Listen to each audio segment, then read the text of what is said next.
Your seat has been reassigned. Take this one, 34B. The words landed like a verdict as the gate agent shoved a flimsy economy ticket into Evelyn Reed's hand, already waving the next passenger forward. Around them, the terminal buzzed, oblivious to the quiet injustice unfolding in plain sight. Evelyn didn't raise her voice. She didn't argue. She simply took the ticket and stepped onto the jet bridge, feeling the familiar sting of being erased. What no one at that gate understood was that the woman they had just downgraded wasn't powerless. She was the FAA's Director of National Flight Safety, and every decision they made from that moment on was about to be documented, dissected, and answered for. The noise was a physical thing. Hartsfield-Jackson Atlanta International Airport, the busiest nexus of human travel on the planet, was in its usual state of controlled pandemonium. The terminal felt like a lung inhaling and exhaling thousands of people every minute. Dr. Evelyn Reed stood just outside the chaotic halo of Gate C-33, a picture of absolute stillness in the churning river of travelers. She was dressed in a simple, perfectly tailored navy blue pantsuit, her only jewelry a set of understated pearl earrings and a practical watch. Her hair was pulled back into a neat professional chignon. To the casual observer, she was just another consultant, another lawyer, another mid-level executive heading to Washington, D.C. Her carry-on bag, a discreet black Toomey, was unassuming. It also happened to contain a 400-page preliminary report on the catastrophic engine failure of a rival airline. A report she was scheduled to present in a closed-door Senate subcommittee hearing in less than 24 hours. Evelyn was not just a professional. She was the professional. As the Director of National Flight Safety for the Federal Aviation Administration, her job was not just a title. It was a sacred trust. She didn't just understand the physics of flight. She understood the physics of failure. She knew that disasters rarely began with a bang. They began with a tiny crack, a missed inspection, a shortcut taken, or a procedure ignored. She watched the gate. The flight Global Crest Air 451 to Reagan National was already delayed by 30 minutes. The gate agent, a woman in her late 40s with a name tag identifying her as Karen Miller, was typing with a violent percussive force. Her face was a mask of pinched stress. "This is the final boarding call for GCA 451, Karen announced into the microphone, her voice sharp and forayed. "We are oversold, we are late, and we need to get in the air. All passengers have your boarding passes and IDs ready." Evelyn waited patiently for the first-class call. When it came, she approached the podium.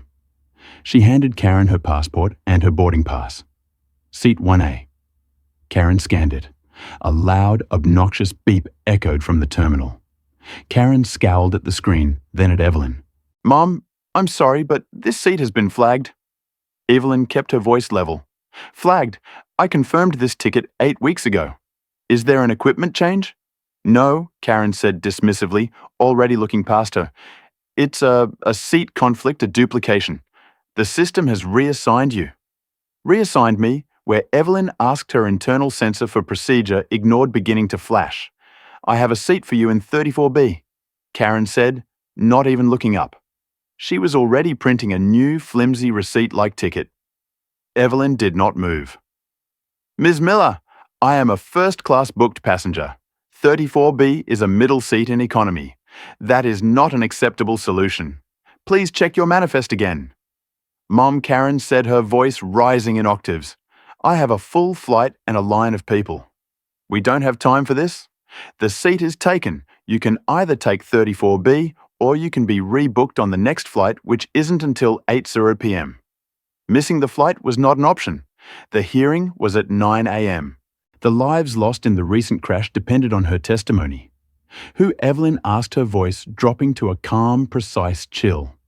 Is in seat 1A right on quay, a young woman in her early 20s dressed in head Toto Balenciaga and filming herself with a phone on a selfie stick bounced up to the podium. "Hi, Madison Collins. I'm here. Is my seat ready?" My agent called ahead. Karen's entire demeanor shifted. A bright, sycophantic smile plastered itself on her face. "Miss Collins? Yes, of course. We've been waiting for you. We got you all sorted out. You're right up front. One, go right ahead." Madison giggled. Amazing, and swept past Evelyn without a glance, her perfume leaving a cloying cloud in her wake. Evelyn Reed stared at Karen Miller. The air crackled. So the seat wasn't duplicated, Evelyn stated. It was not a question. "You gave my confirmed paid-for seat to her." Karen's brief moment of sunshine vanished. She snatched the 34B ticket and shoved it into Evelyn's hand. "Mom, she is a high-priority passenger. We had to make an accommodation. You have a seat. You are getting on the plane now. Are you boarding, or are you delaying this flight further?" The accusation that she was the one causing the problem was a classic deflection tactic. Evelyn recognized it instantly. "I will be boarding," Evelyn said, her eyes like polished obsidian. "And I will need your full name and the name of the senior flight attendant on this service." Karen's face purpled. "My name is Karen Miller. The purser is Thomas Vance. Now move." Evelyn took the flimsy ticket for 34B. She said nothing else. She didn't need to. She stepped onto the jet bridge, her mind already shifting from passenger to investigator. The jet bridge was a sterile grey tube, but to Evelyn it felt like a gauntlet. She stepped from the carpeted bridge onto the gleaming floor of the first-class cabin. Madison Collins was already in seat 1A. Her back to the aisle, loudly complaining to someone on FaceTime. "Oh my God, you will not believe the drama. This old lady was trying to steal my seat. I know, right? Anyway, the airline totally sorted it. They know who I am." Evelyn's eyes swept over the seat. Her seat. "Mom, can I help you?" A man tall and with a practiced smug smile that didn't reach his eyes blocked the aisle. His name tag read, Thomas Vance, the purser. "I am looking for seat 34B, Evelyn said, holding up the ticket. Tom Vance glanced at the ticket, then at Evelyn. His eyes did a quick, insulting inventory from her sensible shoes to her simple pantsuit. His smile tightened. He clearly saw someone who didn't belong up here. "Well, you're a long way from home, honey," he said, his voice dripping with condescension. "That's almost all the way in the back. Keep going." He gestured dismissively, then turned his full charming attention to Madison in 1A. "Miss Collins, can I get you a pre-departure glass of champagne or perhaps a mimosa?" The humiliation was a hot, sharp sting. It wasn't just about the seat. It was about the assumption. It was the casual, brutal way she was dismissed, erased, and devalued, all in favor of someone with more clout. Every single person in the first-class cabin was watching. They saw her, a black woman, being sent to the back of the plane. They saw the influencer being served champagne in the seat that was by every right hers. Evelyn gripped the handle of her Tumi bag. The report inside felt heavier. This, she thought, is how it starts. The small failures, the it doesn't matter moments. The staff who are so arrogant, so sure of their own small power, that they forget the rules. She began the long walk past the Premium Comfort Plus cabin, past the exit rows. The plane was a long, narrow tube of staring faces. People were annoyed, already jostling for overhead space. She was a disruption, a salmon swimming upstream against the flow of boarding passengers. "Excuse me. Pardon me. Sorry." Finally, she reached row 34. It was the last row before the lavatories and the galley. The air was already thick and stale. 34B was, as promised, the middle seat. To her left in the window seat was a young, terrified-looking junior flight attendant in the jump seat. His name tag said, Ben. He looked like he was on his very first flight. To her right in the aisle seat was a large man who was already sweating profusely and overflowing the armrest. "Let's call him Gary." "Took you long enough," Gary grumbled, not even moving his leg to let her in. Evelyn murmured an apology and squeezed past him. She sat down. The seat was stiff, the legroom non-existent, her knees pressed firmly against the seat back in front of her. The smell of the blue chemical deodorant from the lavatory was already wafting over. She stowed her Tumi bag, the one containing a report that could reshape the stock price of a multi-billion-dollar corporation, under her feet, wedging it between her ankles. The senior attendant, Tom Vance, made his way to the back to check the galley. He saw her, and a small, cruel smirk touched his lips. "All settled in?" he asked, loud enough for the surrounding rows to hear. Evelyn looked up at him. She did not smile. She simply met his gaze with an intensity that made him falter. "Completely," she said. He quickly looked away, suddenly unnerved, and busied himself with a latch. From her purse, Evelyn retrieved a small black leather-bound notebook and a pen. She clicked the pen. At the top of the page she wrote GCA 451, ATLCA 11:35 AM.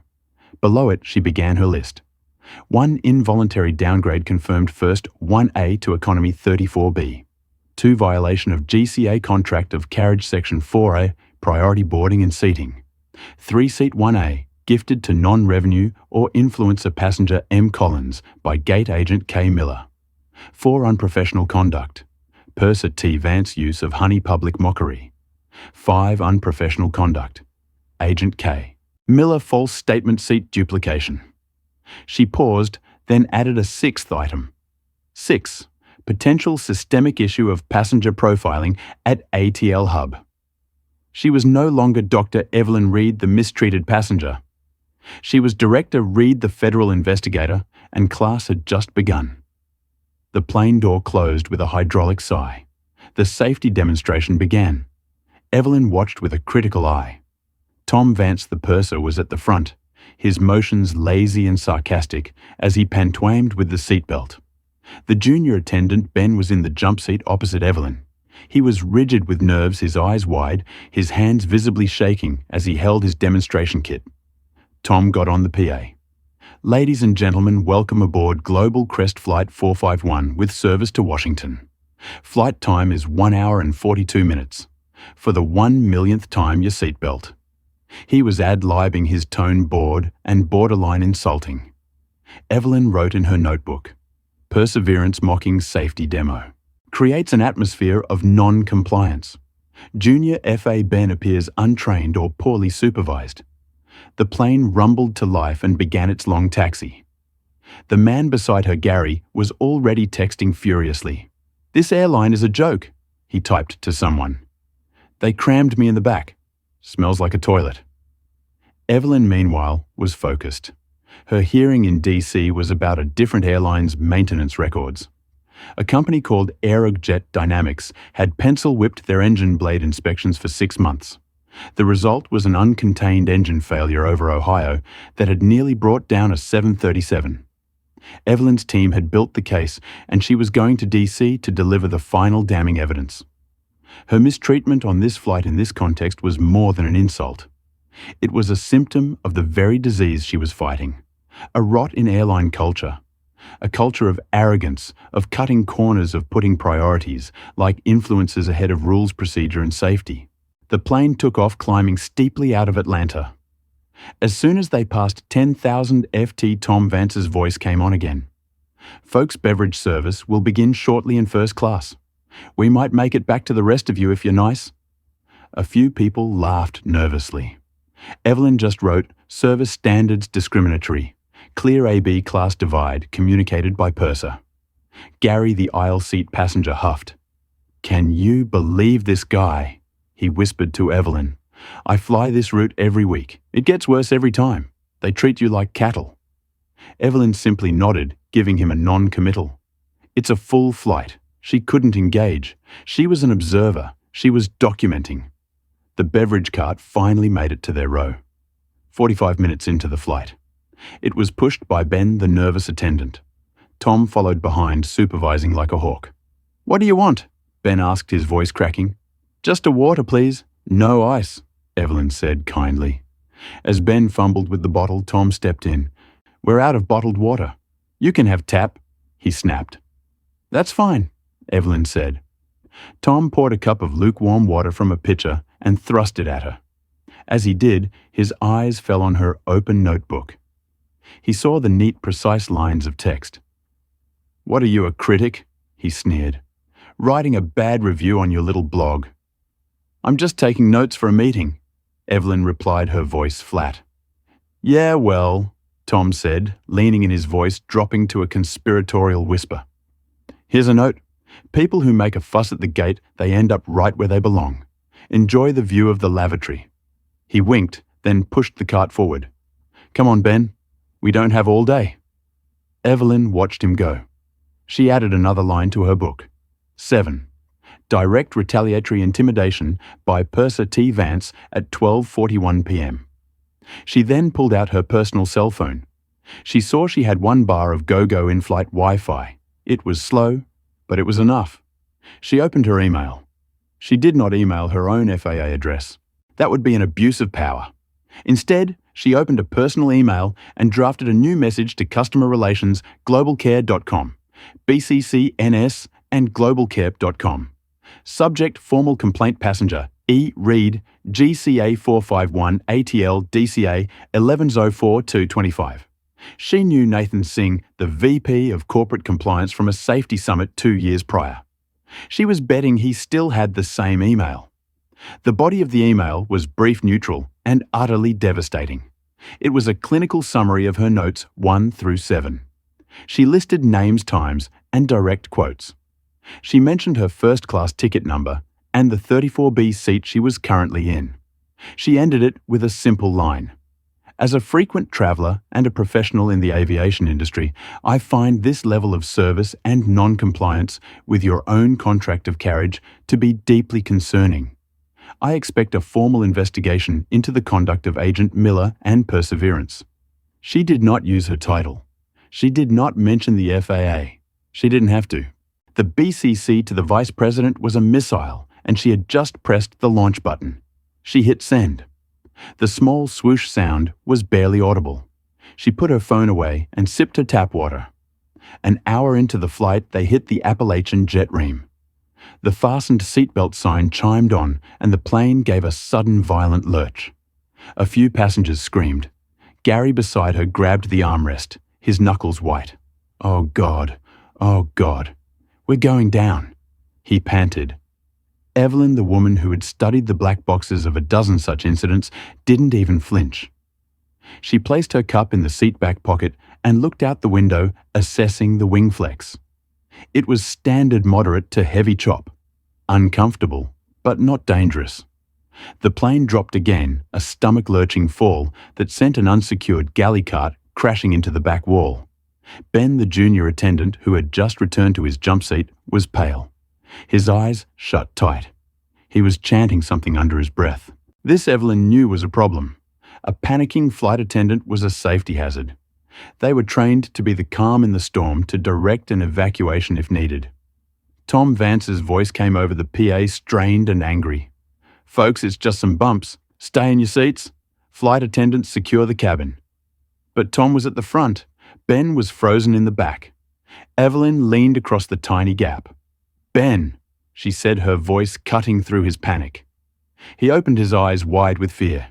"Ben, look at me," she commanded. "You are fine. This is standard chop.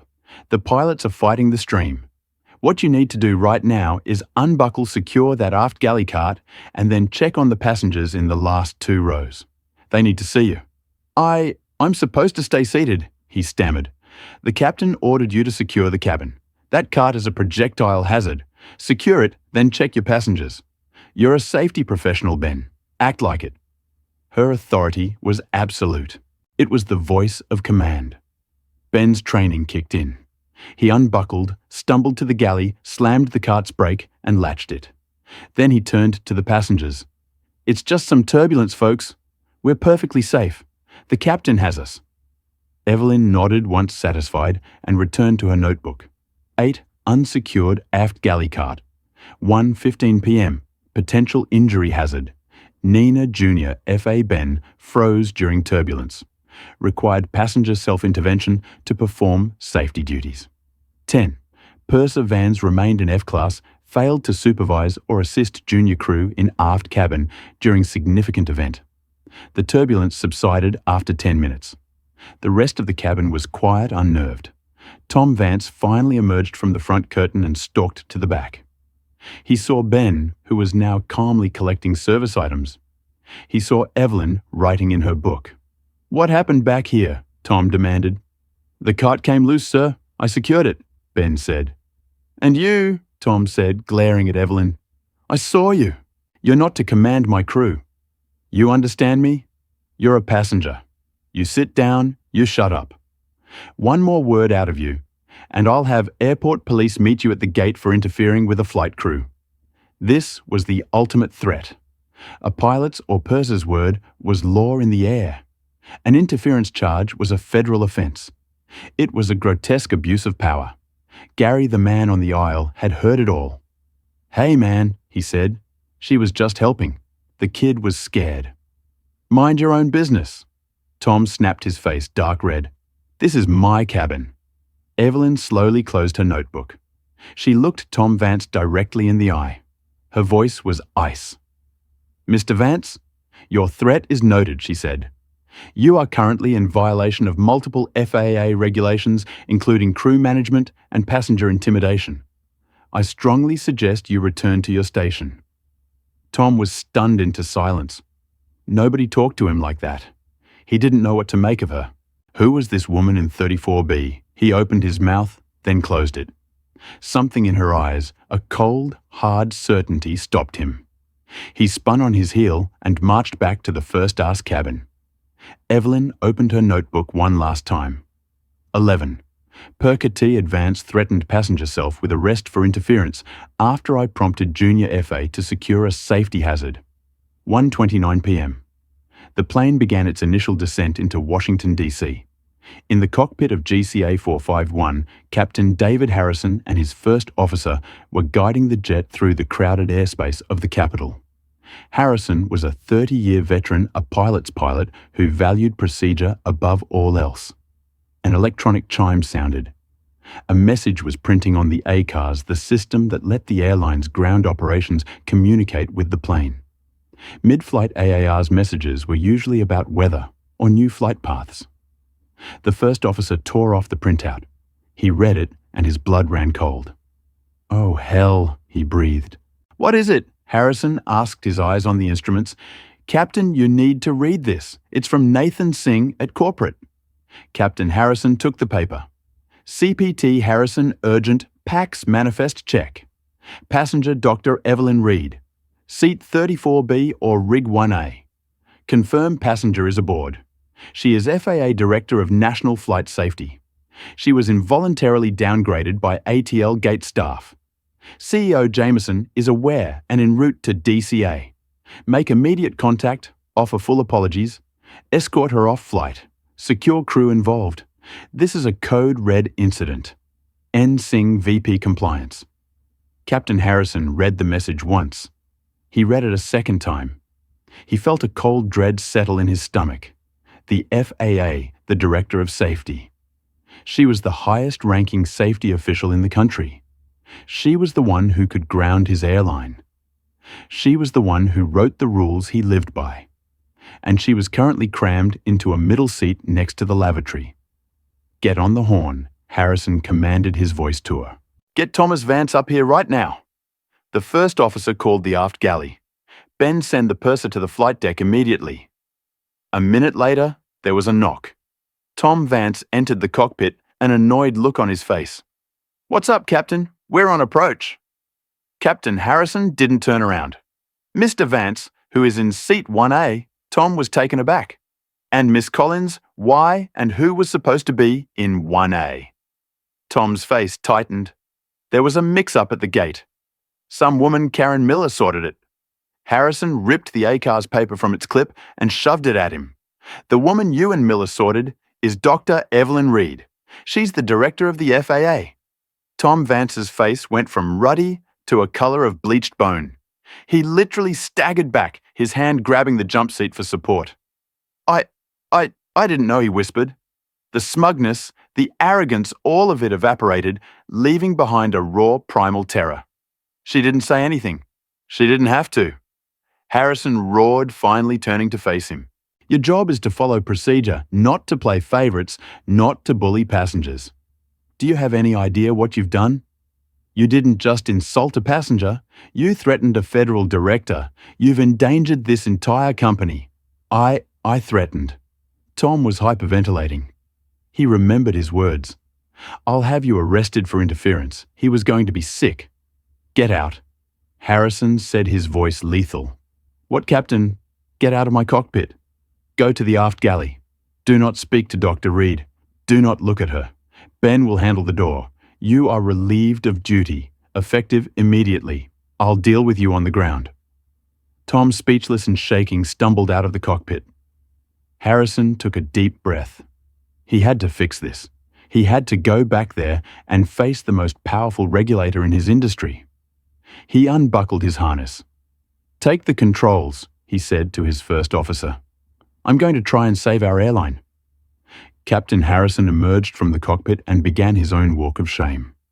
He strode through the quiet first-class cabin past Madison Collins, who was now asleep, her mouth open.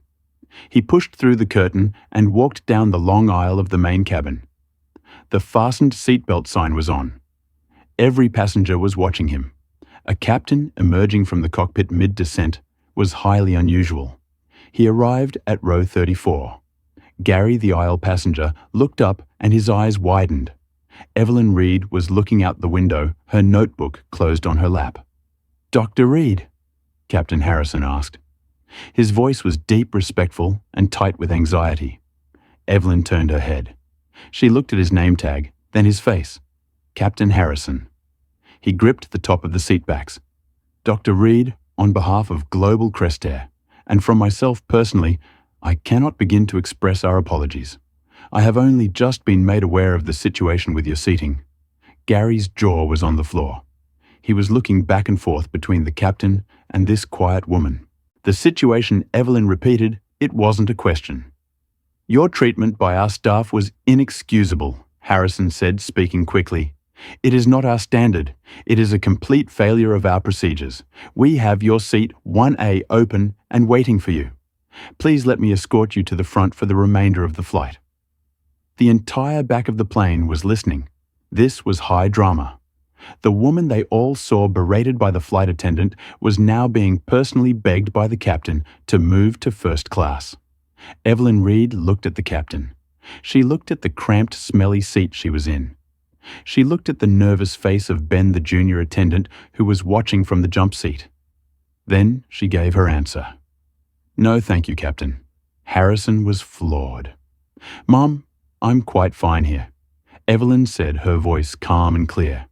I wouldn't want to disturb Miss Collins. Besides, I find the view from 34B to be incredibly illuminating. I've been able to make a number of observations crucial to my work. I will remain here until we land. It was a checkmate. She wasn't just refusing an apology. She was refusing to let them hide what they had done. Moving her back to 1A would be a cover-up, a way to pat her on the head and pretend it was all a misunderstanding. By staying in 34B, she remained the evidence. She was a living, breathing testament to their failure. Captain Harrison understood. He had never in 30 years felt so utterly powerless. This woman, with no uniform and no stripes on her shoulder, commanded the situation completely. As you wish, Dr. Reed, he stammered. We will be on the ground in 10 minutes. A corporate representative will be meeting you at the jet bridge. I'm aware, Evelyn said. You should return to the flight deck, Captain. We're on final approach. He nodded, defeated. Yes, Mom. He turned and walked back up the aisle. The 100-year-old stare of a man who knew his day was about to get infinitely worse. Gary, the aisle seat passenger, finally leaned over. He was whispering in an odd, terrified voice. Who are you?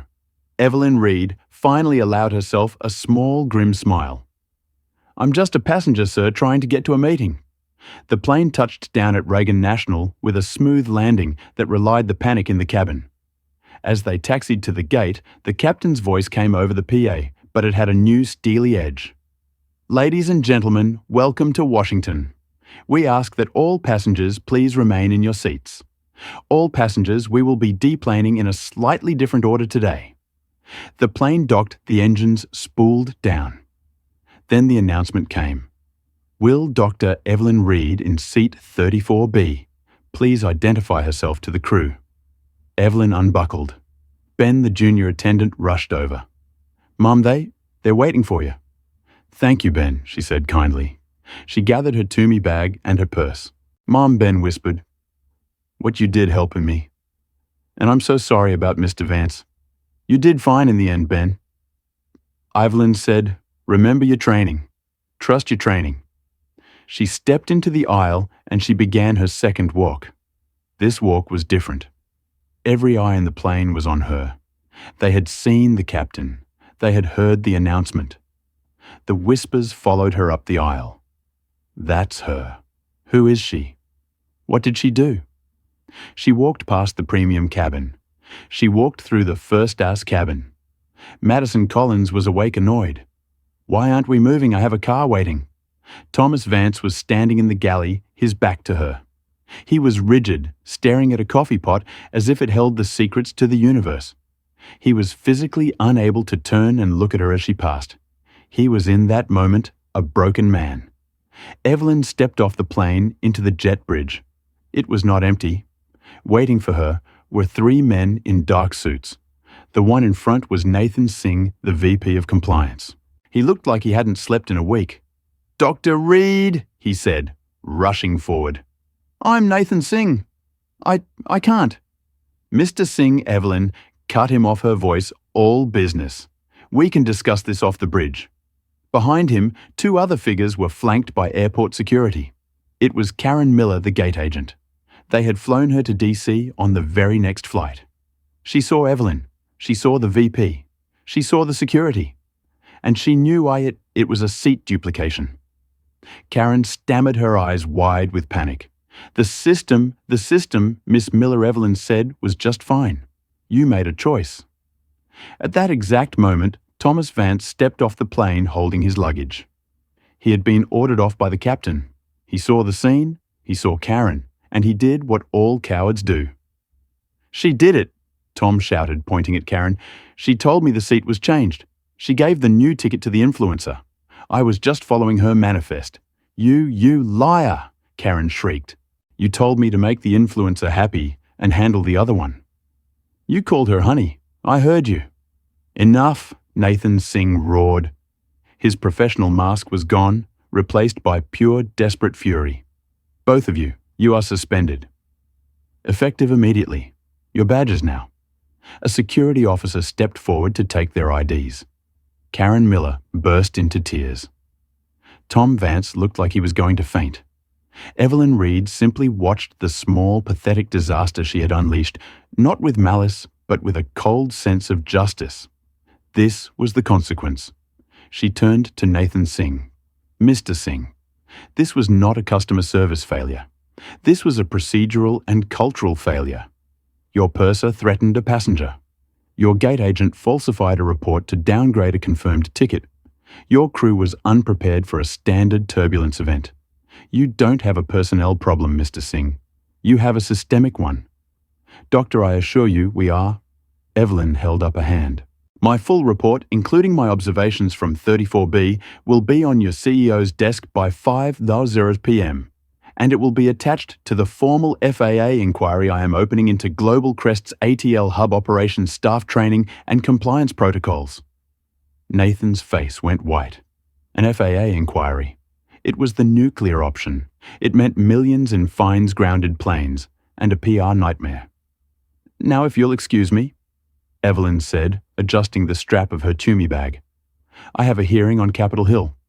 She walked past the crying agent, the shaking purser, and the terrified executive. She walked out into the terminal, a single quiet woman who had just brought an entire airline to its knees, all without ever raising her voice. The next morning at 9 a.m., sharp Dr. Evelyn Reed sat at a polished mahogany table in the Hart Senate office building. She was in a closed-door hearing with the Senate Subcommittee on Aviation Safety. There were no cameras, no press, just 12 senators and their aides. Along with a phalanx of lawyers representing Aerogjet Dynamics, Dr. Agreed began Senator Albright, the subcommittee chairman. "You allege in your report that Aerogjet Dynamics not only used substandard materials in their turbine blades, but that they knowingly falsified inspection reports for at least 6 months prior to the incident over Ohio." Evelyn leaned forward. The small, cramped middle seat of 34B felt 1,000,000 miles away. This was her true element. The air in this room was still pressurized not by altitude, but by power. "Senator, I do not allege." Evelyn stated, her voice resonating with cold, clear authority. "The FAA has proven it. On page 42 of your briefing, you will find the metallurgical analysis of blade fragments from NSF 71AJ. They show a catastrophic failure due to stress fractures originating from inclusion voids in the titanium alloy. A defect that would be impossible to miss on a standard ultrasonic inspection." She clicked a remote. The screen behind her lit up with a magnified image. "This," she said, "is the inspection log for that specific engine. Serial number E229. It is signed by a certified inspector. And this," she clicked again, "is that same inspector's security badge swipe log. On the date of this inspection, he was on a documented fishing trip in the Florida Keys." The report wasn't just falsified, it was a physical impossibility. This was not an accident, Senator. It was a conspiracy to defraud the public and to endanger the lives of 180 passengers. For 2 hours, she dismantled Aerojet's defense piece by piece. She was a surgeon with a scalpel of pure fact. She never raised her voice. She never used emotional language. She simply presented the evidence with such overwhelming logical force that the Aerojet lawyers began whispering furiously to each other. When she finished, Senator Albright removed his glasses. "Dr. Reed, your team's work is terrifyingly thorough. You may have just saved us from a wave of disasters."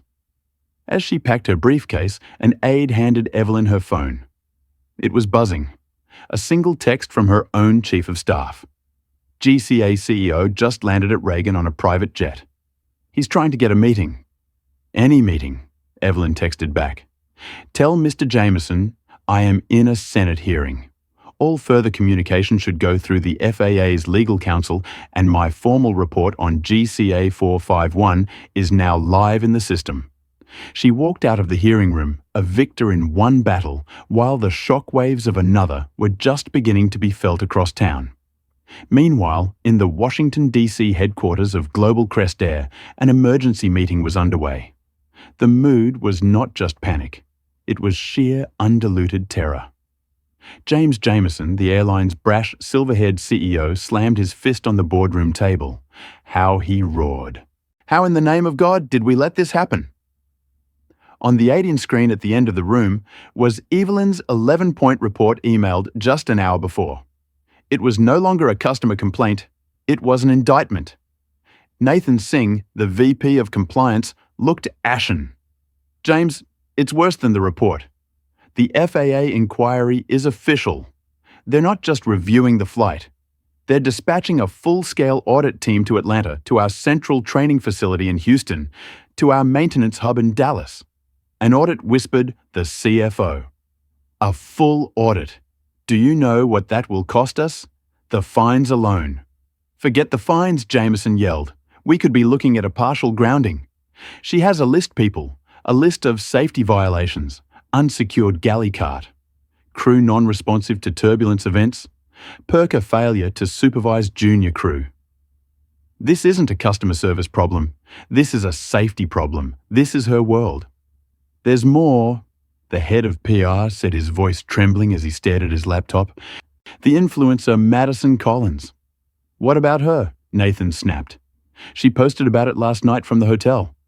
He turned his laptop, and the room read the post, which was now rocketing across Instagram and TikTok. "Maddie Collins official. OMG, you guys. The craziest flight. This totally unhinged woman tried to steal my first-class seat. She made such a scene they had to call the captain. Then she was trying to boss the flight attendants around. They had to call the police to meet her at the gate. Some people are just entitled. Thanks a Global Crest for having my back and keeping us safe. Flight drama. Karen Travel." The post had 1.88 million likes. But the comments were a different story. "Gary from Atlanta CPA, I was on this flight in 34C right next to her. This is a complete lie. The passenger you're calling unhinged was a quiet professional woman. The purser, Tom, was the one who was unhinged. He threatened her, and the captain came back to apologize to her and beg her to move to first class. She refused. I saw the whole thing. Fly Guy Benny replying to a Gari from Atlanta CPA. I was in 28A. He's right. The crew was a disaster. That woman calmed down a terrified flight attendant who was frozen during turbulence. She was the only one who seemed to know what to do. The person was a bully. DCA aviation geek. Wait, that flight was met by corporate security, not police. And they didn't arrest the passenger. They detained the crew. This influencer is lying. Oh, God. The PR head moaned, scrolling. It's flipping. The narrative is flipping. Gary from Atlanta CPA is being interviewed by a BuzzFeed reporter in his DMs right now. He's a verified user. He says the woman was some kind of government big shot and the most impressive person he'd ever seen. Jameson put his head in his hands. Get that influencer's agent on the phone. Tell them to take that post down. Offer them whatever they want. Free flights for life. I don't care. And find me Gary from Atlanta. We need to what James Nathan Singh asked his voice dead. He's telling the truth. It's all in Dr. Reed's report. The passenger in 34C Gary is listed as a witness. She documented it all. The time, the quotes, the threats. The room was silent. The sheer terrifying completeness of their ruin was settling in. They hadn't just mistreated a passenger. They had mistreated a federal investigator who was at that very moment documenting their every failure for an official report. The acts fell swiftly. The internal investigations were not about if, but how quickly. Karen Miller was called into the Atlanta station manager's office. She had been with Global Crest for 22 years. She came in clutching a coffee, assuming this was about the complaint. Karen, the manager, said, not meeting her eyes. We have to talk about Flight 451. Oh, that Karen said, with a wave of her hand. Listen, I know she was upset, but the flight was late. We were oversold. And Mr. Vance insisted. Karen, stop. The manager said the woman in 1A, Dr. Evelyn Reed. Do you know who she is? Just some difficult passenger. Karen said, her confidence wavering. She's the Director of National Flight Safety for the Federal Aviation Administration. Karen, she is the highest-ranking aviation safety official in the United States.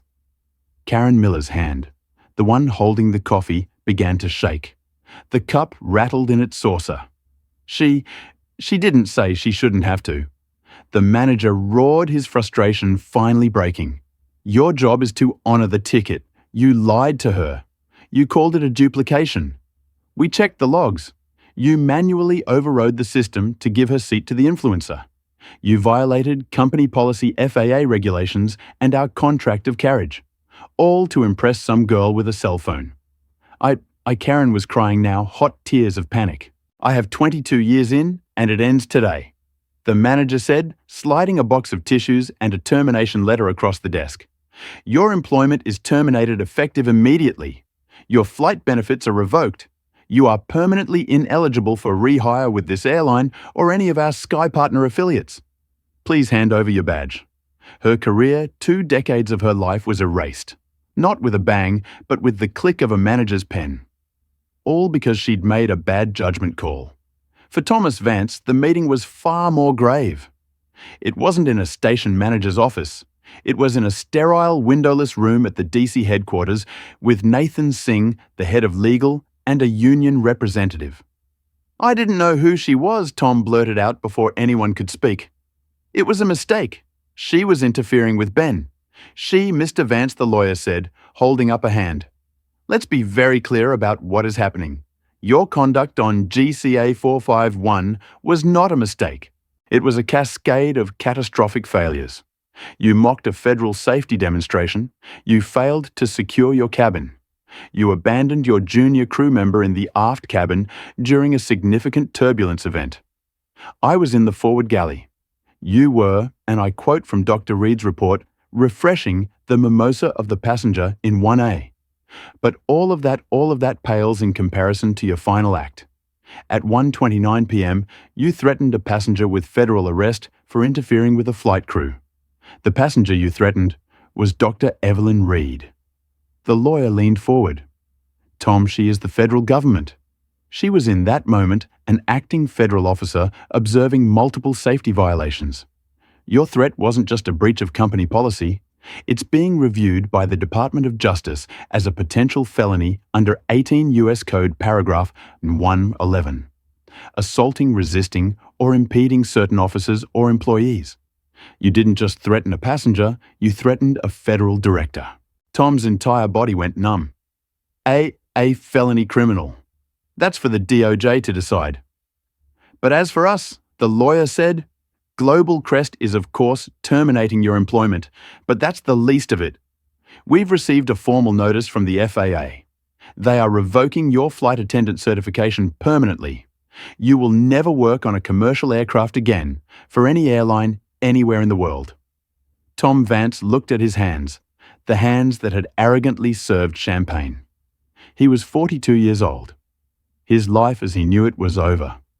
He was, as Dr. Reed had observed, grounded. The only one to survive, ironically, was Ben. He was called into his supervisor's office in DC. He was shaking, convinced he was about to be fired for his panic. Ben, his supervisor said, sit down. I've read the report from Flight 451, all of it. Sir, I'm so sorry. I froze. You did, the supervisor said. And that's a failing, a big one. But Dr. Reed's report noted something else. It said, and I'm quoting, Junior FA Ben, while initially frozen due to panic and an apparent lack of senior crew support, responded immediately and effectively to direct procedural commands. He secured the galley and checked on passengers as per his training. He appears to be a victim of a toxic and negligent crew environment. Ben stared. She wrote that she did. She also noted you were polite and professional during the beverage service. In stark contrast to the purser, Ben, you are not being fired. You are being put on a 90-day mandatory retraining program. You'll fly every single trip with a training supervisor.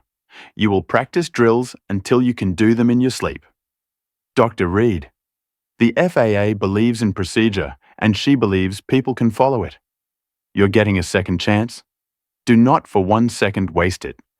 Ben burst into tears. A profound, shuddering sob of a man who had walked to the edge of an abyss and been pulled back not by a corporation, but by the very woman whose day he had, in his own small way, made worse. 3 weeks later, the Global Crest Air audit was in full brutal swing.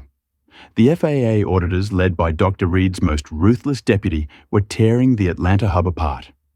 They found pencil-hipped training logs, expired service manuals on multiple aircraft, and a culture of priority boarding for high-profile passengers that was in direct violation of ticketing laws. The fines were climbing into the tens of millions. The stock price had plummeted 18% after the Wall Street Journal broke the story of the FAA director downgraded. In her quiet DC office, Evelyn was reviewing the audit's preliminary findings when her assistant buzzed.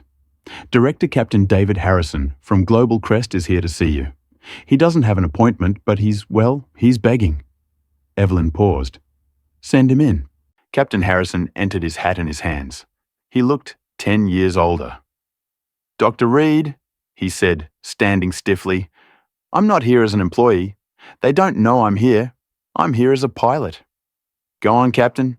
What your team is finding, it's bowed. I've been flying for 30 years. I had no idea. The rot, the complacency, I'm the one in charge of the plane, and I didn't even know my own crew was capable of what they did, of what I let happen. It starts with the small cracks, Captain Evelyn said, steepling her fingers. It always does. A gate agent thinks she's a queen. A purser thinks he's a king. They forget they are safety professionals first. They put service ahead of safety, and then they put ego ahead of service. You're lucky it was me, Captain. You're lucky it wasn't a fire or a decompression, because that crew she tapped the report would have failed. I know Harrison said, his voice thick. I know. You could have pulled our operating certificate. You still could. The fines are one thing, but grounding us. Grounded planes don't help the public, Captain Harrison. Safe planes do. The FAA's job isn't to destroy airlines. It's to fix them by force if necessary. The fine is the punishment. This audit, this is the cure. Your airline has a long, painful road ahead of it. What "What can I do?" he asked. Evelyn looked at him, a long, appraising stare. "I read your file. You're a good pilot, a clean record. You respect procedure.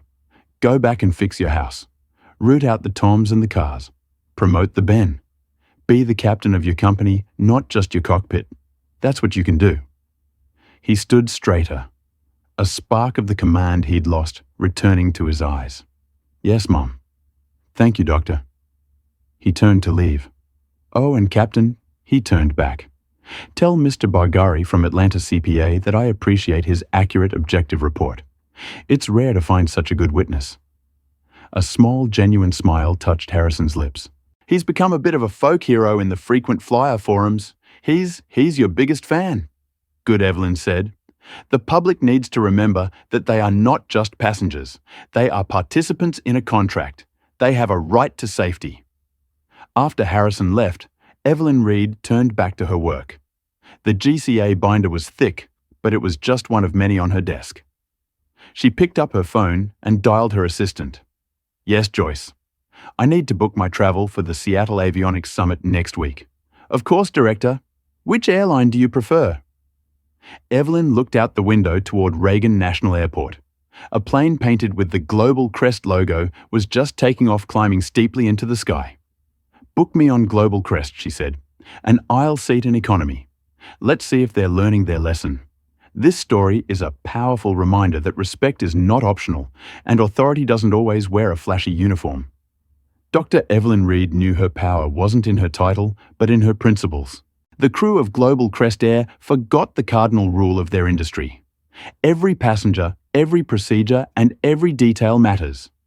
They mistook composure for weakness and learned that karma isn't just a concept. Sometimes it's a federal director in a middle seat taking notes. What do you think of this kind of quiet justice? Have you ever witnessed someone being completely underestimated only to reveal they were the most important person in the room? Let us know your thoughts in the comments below. If you are moved by this story of vindication and hard-hitting karma, please hit that like button, share this video with someone who needs to see it, and be sure to subscribe for more true life stories where the overlooked get the last what.